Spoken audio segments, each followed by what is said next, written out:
Magandang umaga, ngayon po ay araw ng Sabado, May 25, 2024. Update po muli sa lagay ng panahon. Ayon sa Pag-asa, patuloy pa rin po ngayon na minomonitor at ang bagyong si Agon at kasalukuyan pong nakakaapekto sa maraming lugar sa ating bansa. Ramdam na po ang mga pag-ulan at bugso ng hangin na dala po ng nasabing bagyo. Makikita naman sa satellite image ang sobrang lawak ng mga kaulapan ng bagyong Agon. Kaya asahan mga pag-ulan sa Visayas, lalo na po sa Eastern Visayas, Bicol Region at ilang bahagi ng Mindanao at Luzon.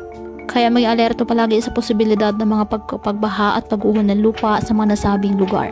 Ayon sa Pag-asa, inaasahang maglandfall ang bagyong Agon sa katimugang bahagi ng silangang Samar o Dinagat Islands ngayong araw bilang isang tropical storm category. Pagkatapos ito ay dadaan ang bagyong Agon sa hilagang Samar at posibleng mag-landfall muli sa timog silangang bahagi ng rehiyon ng Bicol sa may particular po sa Sorsogon, Albay o Catanduanes ngayong gabi bilang isang tropical storm category.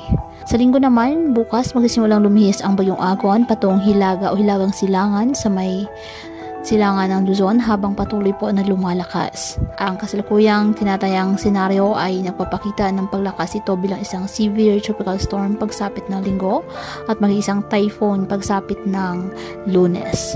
Kaya patuloy pa rin po natin na pinag-iingat ang ating mga kababayan sa banta po ng mga posibilidad ng pagbaha at pag-uho ng lupa lalo na kapag may malalakas na ulan at ugaliin po na magdala palagi ng payong o kahit ano panangga sa ulan sa tuwing lalabas po ng ating mga tahanan. At yan po muna ang update sa lagay ng panahon ngayong araw.